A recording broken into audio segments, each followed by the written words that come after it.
what I did yesterday. Hello, everyone. Thanks for joining us here for our semifinal round on the men's side. We will start off with an opening statement from Coach Tobin Anderson, and then after that, open up the floor for student-athlete questions. Really good win against a really good Quinnipiac team. We have unbelievable respect for them. They've won the regular season the last 2 years. Those guys all came back, did special things. So, I mean, to hold them, I thought we did a great job defensively because they are an unbelievable explosive team. And, we got off to a good start, which we did last night too, and get off to a good start. Sometimes, there's a little bit more pressure on the favorite. So I thought our guys got off to a great start, really defended, and then we made some shots, made some plays, and our guys down the stretch were awesome. I thought our two guards, our backcourt likes Atlantic City, I guess, because they've been really, really good. And then obviously Jalen Barr, Jalen Barr's been in the Final Four before. I mean, I'm not sure how many guys know this. He was a Division II Final Four, and he's used to winning games at a high level. So he made a lot of winning plays, a lot of loose balls he got down the stretch. But couldn't be more proud of this team. I mean, our preparation, our approach has been unbelievable the last week or so, and but really like the last 6 weeks, we just continue to get better. Like I told you last night. This time of year, if you just continue to get better as a team, it's a good thing. We were better tonight than we were last night. Hopefully, we can get ourselves ready for a big game tomorrow night. But really proud of our guys, proud of this team, proud of the staff. I have a great coaching staff. Guys have hung in there, stuck with it. It's not easy to be where we're at to make this run that we're making right now. And I told them in the locker room, we've become a really good team, and it's been a lot of fun. So I'm really enjoying coaching this team. It's enjoying. I think they're enjoying playing together. It's just a fun group of guys, and when you have all new guys, that's hard to do. So I think we've really grown, and the character of these guys is fantastic. And so, I think we're playing really well right now. Thank you, Coach. Questions? Sam Fetterman, Mid-Major Madness. Adam, they were hard hedging on your screen, on the ball screens in the second half, and you were completely eating them alive with your speed, and then with Yafet in the low post, they didn't have any help. What did you see on those ball screens? Really, Coach Tobin teaches me, the whole coaching staff showed me different coverages in the ball screen. I progressed a lot from start to the year to now where I'm at. So I just got comfortable with it, and I'm just getting better at reading ball screens and attacking the big off the screen. Nick Boyd, Q30 Sports. Dejour and Adam, you guys were in here yesterday and backed up every single bit of confidence you had. How does it feel to knock off the 1 seed? I feel great. We got swept in the regular season, so that kind of put a fire under us coming into this game. We had to play this game like a championship game. The coaches put unbelievable fire under us. We hit the film room hard. We prepared very well, and that's really was it. I agree. So we just came in with tremendously confident, and we got the job done. Guy Flatico, IonHoops.com. JB, we don't get to see you up here too often. Tell us about this ride this year you guys have had from the struggles early on up to this point where now you're a game away from the NCAA tournament. I mean, had this overcome adversity, man. I mean, we struggled early on in the year. Then once we got our groove going, got more connected, got more together, we just stayed with it, and we got huge belief in the coaching staff here. And also, I didn't know I'm the oldest on the team, so I just try to keep them uplifted and make sure they're good and continue to just be positive at the end of the day. Jalen, Chase Coburn, Chase's Sports News. You guys got off to that great start, as Coach mentioned, and then obviously finished it out great in those final minutes. However, to begin the second half, Quinnipiac did make that run. They were able to tie the game. Talk to me about how you and your team were able to withstand the counter punches that they threw at you guys tonight. That's a good question. That's a great question. But just staying together. I mean, we had a certain plan. We ain't go away from the plan because when we did go away from the plan early on inside the season, it wasn't working for us. So we just know now to stick with the plan, stick with the coverages that we do have, and continue just to have huge belief in the coaching staff, whatever the game plan, because they up late putting this stuff together. So just have huge trust in myself and the team, and obviously the coaching staff. Ethan Hurwitz, Daily Dose of Hoops. You guys lost them twice in the regular season. It's hard to beat a team 3 times in 1 year. Why is this team so good when your back's against the wall? I feel like we got a lot of dogs, and I feel like we want the adversity. Nothing's going to be given to us easy, so we just got to go take what's ours. Do you take pride in that? For sure. Ben Rickovicius, QBSN. Jalen and Dejour, you guys both former JUCO guys. What's your reaction to the JUCO eligibility new rule change and how it might impact college sports in the future? Go ahead, Day. I feel like it's a better opportunity for everybody to get to the level that they want to get. I know I was happy when I heard I got an extra year. So I know other guys in JUCO, they probably been struggling, trying to find coaches. I know my little brother, he's a JUCO kid right now, so I know he's going through it, but he's happy that he got an extra year. So it's giving him more confidence to go out there and be himself. And also, I mean, just to back up off that, JUCO is the way to go. I mean, you get to work on your game, get to, it's not like people like to go JUCO because it's tough mentally. If you get through JUCO, then you can do anything in the world. I feel like, that just helped me get here to who I am today. What's your favorite JUCO memory? Favorite JUCO memory? I say the tournament. I actually lost in the tournament, but like that tournament, we had pretty good games. We was together, and we was at the beach just like here. So I all plan on losing twice.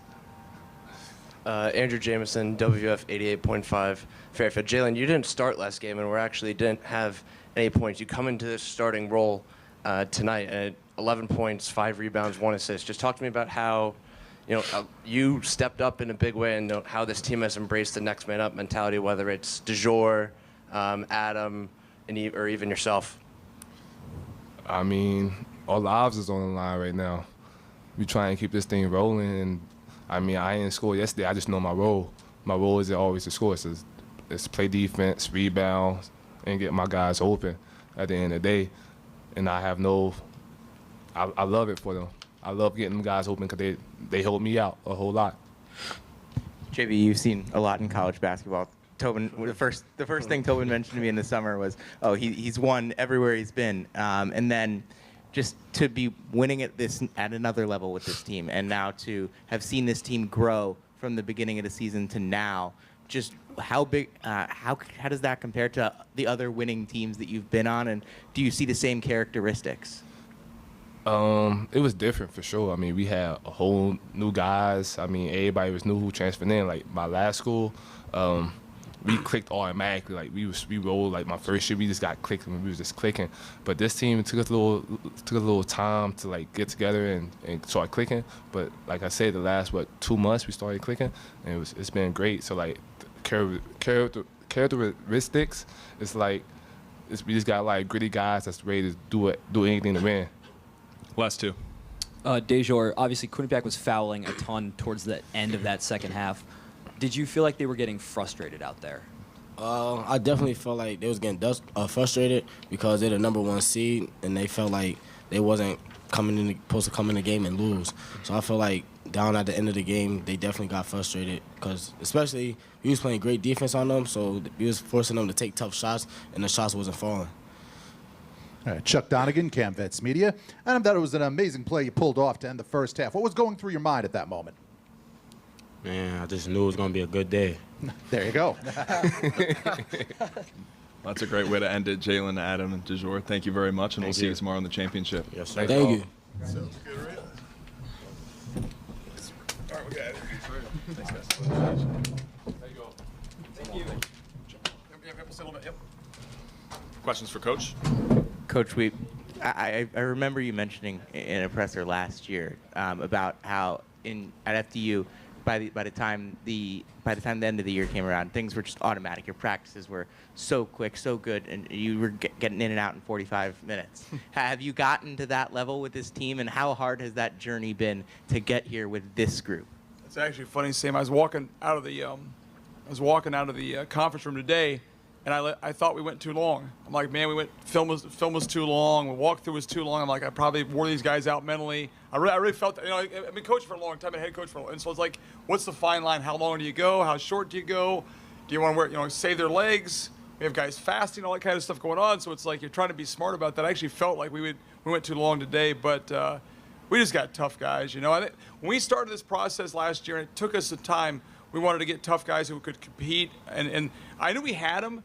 It just took us a while to mesh, which I think that's natural for 15 or 16 new guys, So I think it just, we've been a good team for like the last 6. This is not like we've been a good team for 6 weeks. And like you look at Quinnipiac, the games, we lost at home in a really good game. We lost at their place in a really good game. So it wasn't like, I'll bet if you go back through the scores, 120 minutes of basketball, we've been ahead probably 65, 70% of those minutes against Quinnipiac. So like we knew we'd played with them tough. It wasn't like we got blown out or they beat us bad. So we knew we could play with them. I think sometimes it helps you to lose those games, and like we had an edge to us today. You could just tell our guys had an edge to them.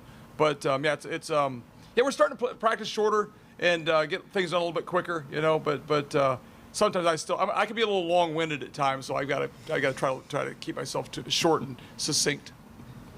Vincent Simone, Daily Joseph Hoops. Tobin, Iona's obviously had a long track record of success, coming in, replacing Rick Pitino, Tim Kluse having all the tournament trips. Just, I wonder about your sort of expectations of carrying on that legacy and what it would mean to you to get to that next step here. Yeah, I mean, there's a lot of unbelievable tradition. That's why I came here, right? That's why I left FDU to come here. It's like I wanted to have a chance to play, to be in a place where they're used to winning. They want to win. There's like incredible support and tradition, and so yeah, and with that comes, you know, like, hey, there's expectations.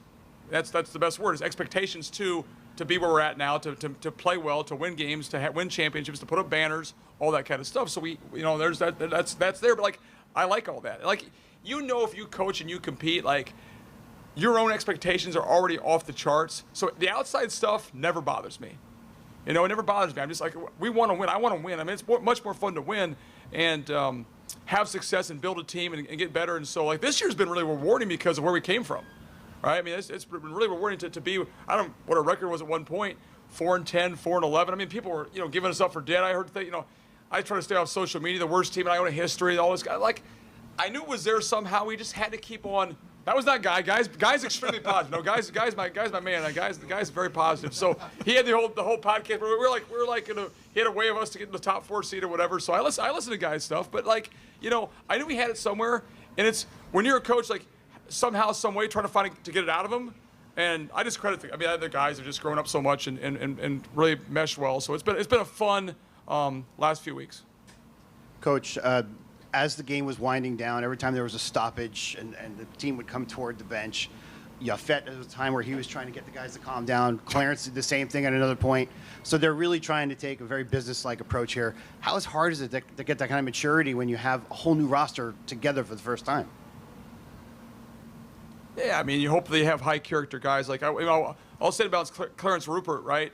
He came in and, you know, he probably had big expectations. He's going to come in here from being in the Elite Eight and having a great career so far. And it probably hasn't gone according to plan, which it doesn't go according to plan sometimes. So I think he sees now what's happening in the process and is enjoying the process. I thought he played great tonight. So we just have older guys that have been there a little bit. But we've also been in a lot of close, you know, Guy. We've been in a lot of close games. I mean, we don't blow anybody out. We don't get blown out. It's like we're everything's a 1-possession, 2-possession game. So we've learned how to play in tight games, and now we're starting to win those games. But you know, I'm sure tomorrow will be the same way too, and hopefully we can find a way to win that one. Mike Watito, Quinnipiac Chronicle. Coach, you guys were unstoppable in the post tonight. Quinnipiac had no answers for it. The lack of answers led to fouls. The fouls led to and ones. How important was the post offense to tonight's win? Yeah, I mean, Yafet was really a physical presence. Mundi was really physical. Like, you know, you've seen the last couple of days, he's just a beast in there. You know, he's so strong, so physical. He finished some shots from the basket. Actually, he missed that one layup, and then Dede got the rebound in the and one, so it must have been a planned situation. But yeah, that physicality, we scored a lot in the paint. I know at halftime it was 28-8 in the paint. Like, we definitely did a good job in the paint, rebounding. Like, we're big physical guys, so we did a good job controlling the backboard. But, like, you know, Dejour is a great rebounder, and he's 5'10" and 165 pounds. So we just have guys that go and get the ball. But I thought, yeah, we did a great job in the paint and being physical and imposing our will that way on the game. Like, we're not going to win a lot of shooting contests. That's not going to happen. But if we can defend and rebound and be tough, we have a chance to win. Elizabeth Recchio, IUTV. Hi, Lizzie. Last time you played Quinnipiac away, you were down Yafet Mundi due to illness. How important was he in changing the game today? I thought pretty important. Yeah, we laughed because he had the flu then or whatever. We call it the Otieno virus. We thought, so are you afraid of him or something like that? So we kind of like, he's a great kid, so you kind of soup him up a little bit. Like, hey, you know, we try to motivate him, and we knew he'd have an impact on the game tonight, and he definitely did. You know, I think he gets that vibe from like, hey, I'm going to try to go prove. You heard him here last night. You know, I mean, like sometimes I was actually didn't want him up here because I was afraid he might say something to get. I mean, he just got to relax and just one keep his comments maybe just neutral right now, you know. But he's a man. He plays with emotion. He's a great kid. Plays so damn hard, and you know, him and Rupert together tonight. We played those guys, the two bigs together. Were a force for us. That was good. Coach, from where I was sitting, I had a great angle of not just you, but your son and daughter right behind the bench. I could see Bryce was going absolutely bonkers. How much does this mean to your family right now? Well, you know, when we went on that run when I was at FDU, and that stuff's the best. I keep telling the guys, like, you know, you get a chance to make a run like that, and you go, like, we'll be on a, you know, you go on a charter plane, and you go stay in nice hotels, and people love, you know, so they were able to go on that trip a few years ago, and my daughter thinks we should go on that trip every year. We should be in the, you know, the NCAA tournament every year and go beat Purdue every year. So it's like she thinks that's just part of how it goes. I'm like, it's hard to get there, you know, it's really hard to get there. So it's great. Bryce was going to go. My son was going to go to the. He's a manager at Alabama for NATO. NATO's a good friend of mine, and he was going to go to the SEC tournament. And he all of a sudden on what day before he left, he's like, I want to come back and watch your tournament. And I'm like, you know, I get nervous because I'm like, I have a lot of my old players that are here that came in Atlantic City hanging out, you know, doing their whole thing. And I'd hate for us to get beat the first round. All of a sudden, my son flew in, and now he's here for one game, and my friends flew in, and so it's good. We've won a couple games, been able to stay, and he's enjoying it. And he's a little bit crazy, but he. I mean, I have a great family. My wife is unbelievable. My wife Jody is great too. So it's great to be able to do it with your family. You know, I guess this is hard. I feel for Tom McCord. Tom McCord's a great person, a great guy, great coach. Like I feel for him. Like that team was won the conference 2 years in a row, man. That's, you know, it's hard. It's hard. You know, there's pressure. There's expectations, and so he's a great guy. Could have been more, you know, better to me as I've grown in my career, and so. You know, this is hard on families sometimes. All the pressure, the stress, and the season. But man, I don't want it to end. You know, we want to keep going as long as you can because it's a lot of fun. You know, so I might sleep 3 hours tonight, but that's fine. We'll figure out a way and go back at it tomorrow. Yeah, Tobin, it was definitely a tight game later in the second half. Anything you tell your guys for dealing with high pressure situations like that? I'm trying to think what we told them. Like, I mean, because they made that run, they had a couple of steals and layups and dunks, and we just said, listen, man, we got dog. Like we said, I think at one point we said, if we told you it was an 8-minute game, we're up by 2 to go to the finals of the MAAC tournament, would you take that? And they're all like, yes, let's go win the 8-minute game. Like go win the game the rest of the way, and that's kind of what we did. So just try to keep them calm. Last one. Coach, the zone defense you ran today flummoxed Quinnipiac. What guided you to that game planning decision? You know, I have a great staff, and so they you know, we just pound the film and try to find ways of being trying to guard people and being good defensively. And I think our guys are listening and paying attention. You know, it's like when you win, they listen better. Just they're kids, right? So they're young men, and so when you win and you have success, they're listening, they're paying attention, and like, you know, I got a great staff. Cam Morrell runs our defense, and he does an unbelievable job. And so we were locked in today, and you know, we'll go right back at it tomorrow and go get ready for tomorrow. Tobin, thank you very much. Congratulations. Thanks, guys. Thank you.